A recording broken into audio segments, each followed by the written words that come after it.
Good morning, everyone. Today, our topic of discussion is drying. It comes under Diploma in Pharmacy first year in Unit Operation chapter. So, let's start. As name indicates, drying is the process in which we dry liquid product.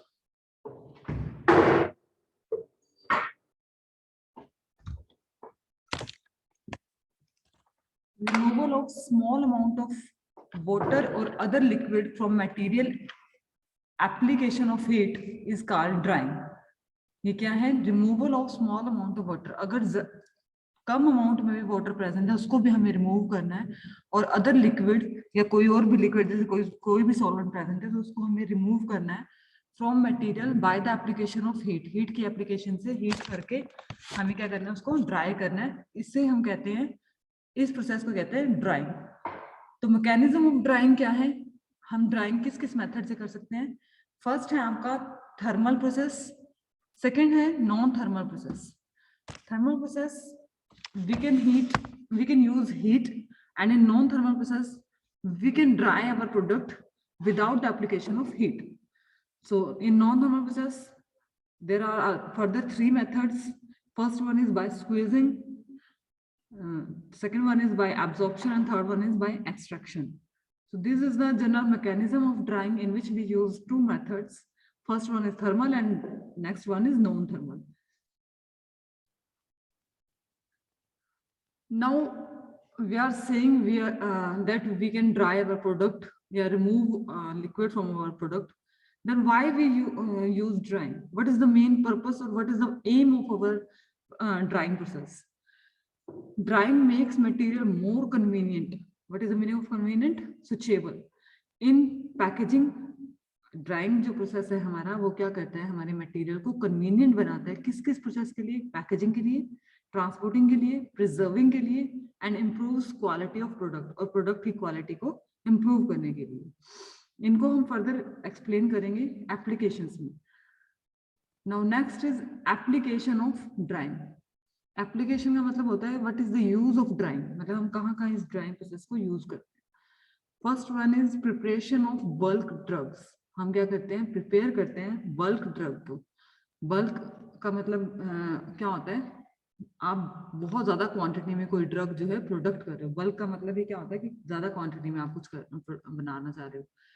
In the preparation of bulk drugs, जब आप bulk drug बनाते हो, drawing is the final stage of processing. जब आप कोई भी large quantity में कोई ड्रग बनाने जा रहे हो तो उसमें जो ड्राइंग है हमारा, वो फाइनल स्टेज होती है, हमारी लास्ट स्टेज होती है. A few examples are dried aluminum hydroxide, spray dried lactose, powdered extracts. जैसे कि जितने भी आपको पाउडर जो मिलते हैं, जैसे कि आपका डस्टिंग पाउडर भी है, डस्टिंग पाउडर हो गया, या फिर जो आप पाउडर लगाते भी हो, तो वो जितने भी पाउडर है आपके, उनको बनाने के लिए हमें क्या यूज करना पड़ेगा? ड्राइंग प्रोसेस को यूज करना पड़ेगा. क्योंकि अगर उसमें पाउडर के अंदर लिक्विड प्रेजेंट होगा तो हम उसको पाउडर की फॉर्म में, सॉलिड की फॉर्म में डिस्पेंस नहीं कर सकते. तो उसके लिए हमें क्या करना पड़ेगा? अपने प्रोडक्ट को ड्राई करना पड़ेगा. Second one is preservation of drug products. हम क्या कर रहे हैं? अपने ड्रग प्रोडक्ट्स को प्रिजर्व कर रहे हैं. प्रिजर्व का मतलब क्या होता है? उन्हें सेव कर रहे हैं. प्रिजर्वेशन का हमेशा मतलब ही क्या होता है? हम किसी को drawing is necessary in order to avoid deterioration. Deterioration का क्या मतलब है? खराब होना, किसी भी प्रोडक्ट का डिग्रेड होना, खराब होना. तो ड्राइंग हमारा जरूरी है किसके लिए? इन हमें अपने प्रोडक्ट को खराब होने से बचाने के लिए. इसका एग्जांपल है crude drugs of animals and vegetable origin. इसका डिकम्पोजिशन कैसा होता है? Chemical decomposition. ब्लड प्रोडक्ट, ये कब की केस है? जब आपके प्रोडक्ट के अंदर लिक्विड प्रेजेंट होगा और आप वो जो लिक्विड है वो आपका क्या करता है? प्रोडक्ट को डिग्रेड करता है, डिकम्पोज करता है. तो उसके एग्जांपल दिए हुए हैं, जैसे कि क्रूड ड्रग है एनिमल या वेजिटेबल ओरिजिन की, उनके अंदर अगर हमारा लिक्विड प्रेजेंट होगा, उनको हम प्रॉपरली ड्राई नहीं करेंगे तो उसके अंदर हमारा क्या हो सकता है? केमिकल डिकम्पोजिशन हो सकता है. Next one is blood products, skin, tissues. In that case, there is a microbial growth decomposition. That means if there is a liquid in blood products, then there is a chances of microbial growth, microorganism contamination. Then synthetic and semi-synthetic drugs. In this case, chemical degradation, effervescent tablets like aspirin and penicillin. In that case, also there is a chemical decomposition. So these are the examples where our drug deteriorate if liquid is present, if we are not doing properly drying process. Next application is improved characteristics. Drying produces material of spherical shape, uniform size, free flowing and enhanced solubility. Some specific area of importance are granules are dried to improve fluidity and compression characteristics. Viscous and sticky materials are not free flowing. Drying modifies these characteristics. जितने भी हमारे चिपचिपे या गिले जो product होते हैं वो हमारे क्या करते हैं, फ्री फ्लोइंग नहीं होते, इनकी फ्लो प्रॉपर्टी जो है डिक्रीज हो जाती है. तो अगर हम उसके केस में ड्राइंग प्रोसेस करते हैं तो वो उसकी फ्री फ्लोइंग जो प्रॉपर्टीज होती है उसको एनहांस कर देता है, इंप्रूव कर देता है. Next one is improve handling. Handling को इम्प्रूव करता है. Removal of moisture makes the material light in weight. आपका जो आप मॉइस्चर को रिमूव करते हो तो मटेरियल को आपको क्या कर देता है, लाइट वेट का कर देता है. उसका जो फाइनल जो क्वांटिटी होती है उसको रिड्यूस कर देता है. जो बल्क में थी उसको आप कम क्वांटिटी में बना सकते हो अगर आप उसके अंदर से लिक्विड रिमूव कर देते हो. दस कॉस्ट ऑफ ट्रांसपोर्टेशन. अगर आपका एक बल्क में क्वांटिटी है, एक जगह आपको बहुत सारा प्रोडक्ट बल्क में लेके जाना और एक जगह कम क्वांटिटी में लेके जाना है तो उसका ट्रांसपोर्टेशन चार्जेस जो है वो भी कम हो जाएगा. स्टोरेज स्पेस जो चाहिए उसके लिए वो भी कम चाहिएगा. If moisture is present, size reduction of drug is difficult. अगर मॉइस्चर प्रेजेंट होगा तो ड्रग के अंदर, पाउडर के अंदर, तो उसका साइज रिडक्शन करना भी हमारे लिए बहुत मुश्किल हो जाता है. तो ये हमारी प्रैक्टिस्टिक्स थी, एप्लीकेशंस थी ड्राइंग प्रोसेस की. फर्स्ट जिसमें हमने पढ़ी है प्रिजर्वेशन ऑफ बल्क ड्रग और प्रिपरेशन ऑफ बल्क ड्रग. आपको ज्यादा क्वांटिटी में अगर ड्रग बनानी है तो आपको ड्राइंग प्रोसेस करना पड़ता है. Second one preservation of drug product. अगर आपको अपने प्रोडक्ट की शेल्फ लाइफ इंप्रूव करनी है तो आपको शेल्फ लाइफ क्या होता है, वो लाइफ जिस टाइम पे आपके ड्रग जो है सेफ रहती है, डिग्रेड नहीं हो पाती. तो अगर आपको शेल्फ लाइफ इंप्रूव करनी है तो भी आपको ड्राइंग प्रोसेस करना पड़ेगा. Improve characteristics. आपको यूनिफॉर्म साइज चाहिए, शेप चाहिए, फ्री फ्लोइंग प्रॉपर्टीज चाहिए. तो उस केस में भी हमें ड्राइंग प्रोसेस से ही हम ये सब प्रॉपर्टीज मेंटेन कर सकते हैं अपने प्रोडक्ट की. Improved handling. हैंडलिंग अगर मॉइस्चर आप रिमूव कर देते हो तो जो बल्क क्वांटिटी में आपकी ड्रग थी उसकी क्वांटिटी कम हो जाती है, जिससे कि आपके ट्रांसपोर्टेशन के चार्जेस कम हो जाते हैं, स्टोरेज स्पेस भी वो कम लेते हैं. Now next topic is factors affecting method and equipment. What are the factors which affect our drying process and what are the equipments which we use in drying method? Various methods and equipments for drying are available. बहुत सारे हमारे methods होते हैं और उसके लिए equipments बहुत सारे available होते हैं हमारे market के अंदर. वो हमारे choice पे depend करता है या फिर हमें जो final product चाहिए वो उसके ऊपर depend करता है कि which one we choose, हमें कौन सा लेना है. First one is product is sensitive. Now we are reading factors affecting. First one is product is sensitive to heat or not. This is the most important factor which affect our drying process. अगर हम ऐसे drug choose करते हैं जो heat sensitive है या thermolabile है, उस केस में हम ड्राइंग जो है नहीं कर सकते, क्योंकि ड्राइंग करने के लिए हमें थर्मल प्रोसेस यूज करना पड़ता है. थर्मल प्रोसेस में क्या होता है, हम हीट प्रोवाइड करते हैं अपने प्रोडक्ट को, जिससे कि वो गर्म होके उसके अंदर का लिक्विड इवेपोरेट हो जाता है. तो अगर हम ऐसा प्रोडक्ट लेते हैं जो हीट थर्मोलेबाइल होगा, थर्मोलेबाइल मतलब जो हीट करने से, टेम्परेचर बढ़ाने से डिग्रेड हो जाता है, खराब हो जाता है, तो उस केस में हम प्रोडक्ट को की ड्राइंग नहीं कर सकते, क्योंकि हमें हीट देंगे प्रोडक्ट को, उससे टेम्परेचर इंक्रीज होगा. जैसे जैसे टेम्परेचर इंक्रीज होगा तो जो हीट सेंसिटिव ड्रग है वो डिग्रेड हो जाएगी. इसीलिए ये हमारा फर्स्ट फैक्टर्स है जो अफेक्ट करता है हमारे ड्राइंग प्रोसेस को. Next is physical characteristics of the product before drawing. Drawing से पहले जो आपकी फिजिकल कैरेक्टरिस्टिक्स है प्रोडक्ट की वो भी आपकी अफेक्ट करती है. जैसे आपका अगर जो पाउडर वो है ड्रग है वो सोल्युबिलिटी, उसकी पीएच कितनी है, मेल्टिंग पॉइंट कितना है, ये सब भी आपके ड्राइंग प्रोसेस को अफेक्ट करता है. सपोज अगर हम ऐसे ड्रग ले रहे हैं जिसका मेल्टिंग पॉइंट रूम टेम्परेचर से भी बिलो हो, जिसका जो टेम्परेचर है वो रूम टेम्परेचर से भी बिलो हो, नीचे हो, तो ऐसे प्रोडक्ट को अगर आप जरा सा भी हीट करोगे, क्योंकि रूम टेम्परेचर से नीचे है उसका मेल्टिंग पॉइंट। मेल्टिंग पॉइंट क्या होता है? वो पॉइंट जिस टाइम पे हमारा प्रोडक्ट जो है मेल्ट होना शुरू होता है। तो अगर आपके प्रोडक्ट का मेल्टिंग पॉइंट रूम टेम्परेचर से भी बिलो है, तो जिस टाइम पे आप उसको ड्राइंग करोगे, उसको हीट प्रोवाइड करोगे, तो वो क्या हो जाएगा? मेल्ट हो जाएगा। इसीलिए आपको फिजिकल कैरेक्टरिस्टिक्स का भी ध्यान रखना है ड्राइंग प्रोसेस करने से पहले। Next one is nature of the solvent to be remove. आपको कैसा सॉल्वेंट रिमूव करना है? जैसे दो तरह के सॉल्वेंट होते हैं हमारे, वोलेटाइल एंड नॉन वोलेटाइल। अगर आप वोलेटाइल सॉल्वेंट रिमूव कर रहे हो तो बहुत इजीली आप हीट प्रोवाइड करोगे और वो वोलेटाइल सॉल्वेंट जो है इवेपोरेट होकर उड़ जाएगा। बट अगर आपको ऐसा सॉल्वेंट रिमूव करना है जो नॉन वोलेटाइल है, तो उस केस में हम ड्राइंग प्रॉपरली नहीं कर पाएंगे, क्योंकि नॉन वोलेटाइल सॉल्वेंट जितनी मर्जी आप हीट प्रोवाइड कर लो, वो रिमूव ही नहीं हो सकता, वो इवेपोरेट नहीं होगा। तो उस केस में जो हमारा प्रोडक्ट है वो प्रॉपरली ड्राई नहीं हो पाएगा। तो ये भी एक फैक्टर है जो हमारे ड्राइंग प्रोसेस को अफेक्ट करता है। Next is process is to be carried out under aseptic conditions और नॉट। ये किस केस में होता है? जब आपको कोई पेरेंटल प्रोडक्ट बनाना है। कोई भी अगर आपको पेरेंटल प्रोडक्ट बनाना है या फिर ऑप्थेल्मिक प्रोडक्ट बनाना है, ये कैसे होते हैं हमारे पेरेंटल एंड ऑप्थेल्मिक प्रोडक्ट? कैसे होते हैं? स्ट्राइल होते हैं। स्ट्राइल का मीन्स क्या होता है? Free from micro organisms. तो अगर आपको ऐसा प्रोडक्ट बनाना है तो आपको एसेप्टिक कंडीशंस मेंटेन करनी पड़ेगी। तो इस चीज का भी आपको प्रोसेस, जब आप ड्राइंग प्रोसेस कर रहे हो तो इस चीज का आपको ध्यान रखना पड़ेगा कि आप कौन सा प्रोसेस कैरिड आउट कर रहे हो। मतलब आपको जो कंडीशंस है वो कैसे चाहिए, एसेप्टिक चाहिए कि सेप्टिक चाहिए।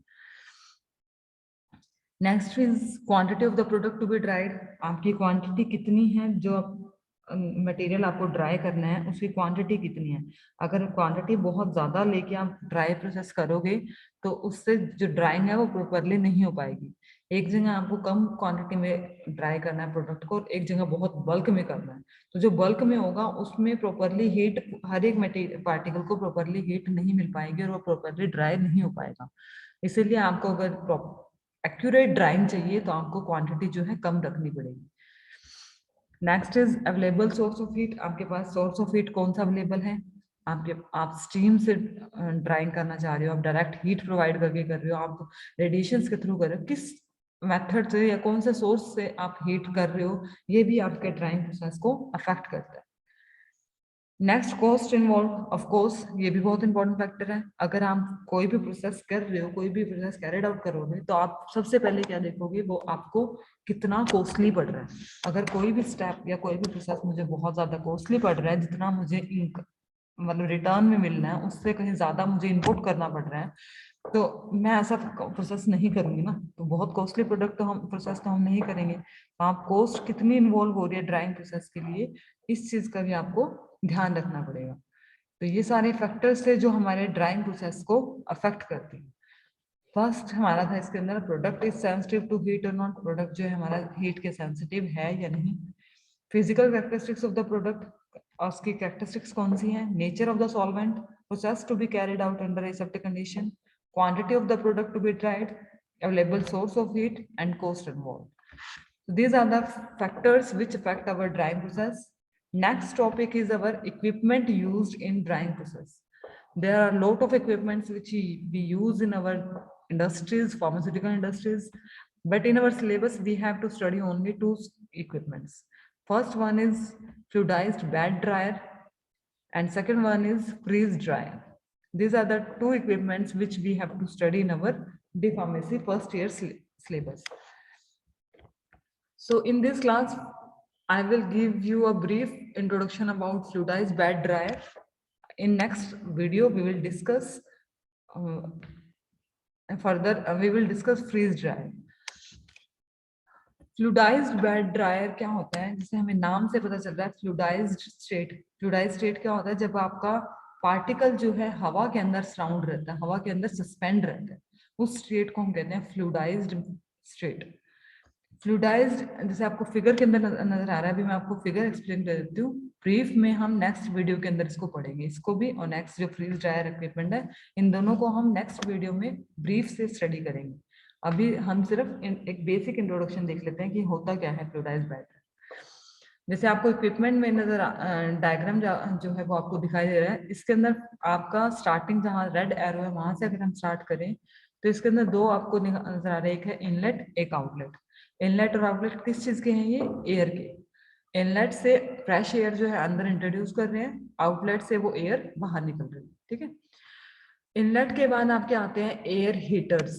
एयर हीटर क्या करते हैं? जो आपका इन एयर हीटर से पहले फिल्टर्स लगे होते हैं, वो क्या करते हैं, जो आपकी फ्रेश एयर अंदर आ रही है उसको फिल्टर करते हैं, उस फिल्टर एयर को ये एयर हीटर्स के पास भेजते हैं। एयर हीटर्स उस जो ये एयर है उसको गर्म करते हैं, हॉट एयर के अंदर कन्वर्ट करते हैं। वो हॉट एयर आपकी जो ये एरोस दिखाई दे रहे हैं, देखो डायरेक्शन देखो, वहां पर आ रही है जहां पर फ्लूइडाइज सॉलिड आपका। ये क्या है आपका? Detachable bowl. डिटैचेबल बाउल क्या होता है? जो इजिली डिटैच हो जाए वहां से, उसको हम रिमूव कर सकते हैं। इस डिटैचेबल बाउल के अंदर हम अपना वो सॉलिड रखेंगे जिसको हमें ड्राई करना है।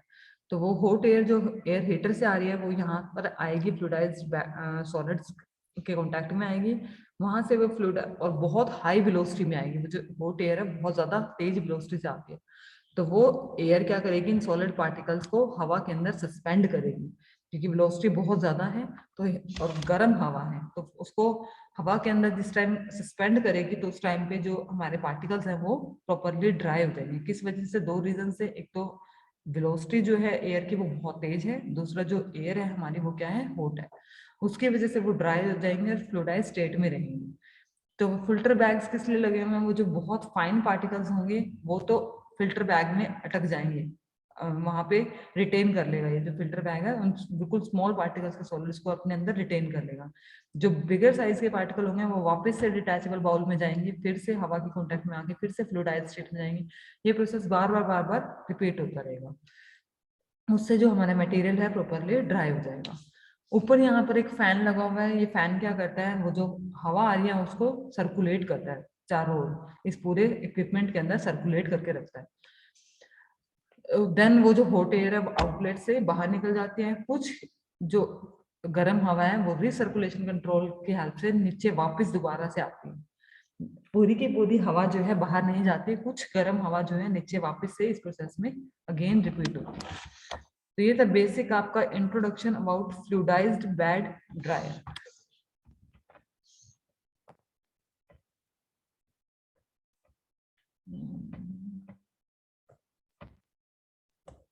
ज्यादा है ये कवर नहीं पाएंगे। नेक्स्ट आपका फ्रीज ड्रायर है, ये हम नेक्स्ट क्लास में पढ़ेंगे। Fluidised bed dryer and freeze dryer दोनों नेक्स्ट क्लास में करेंगे, ठीक है।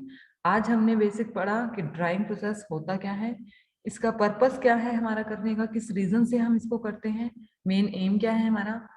then we have to study and then we study about applications of drawing, what is the application of drawing, हम कब कहाँ किस किस पर्पस से इसको ड्राइंग प्रोसेस को करते हैं वो हमने पढ़ा। उसके बाद फैक्टर्स कौन कौन से हैं जो हमारे ड्राइंग प्रोसेस को अफेक्ट करते हैं, ये हमने आज की क्लास में पढ़ा। फर्दर नेक्स्ट क्लास में हम इसके इक्विपमेंट कौन कौन से हम ड्राइंग प्रोसेस के लिए यूज करते हैं उनके बारे में स्टडी करेंगे। Hope you will understand this topic. Thank you all. Thank you.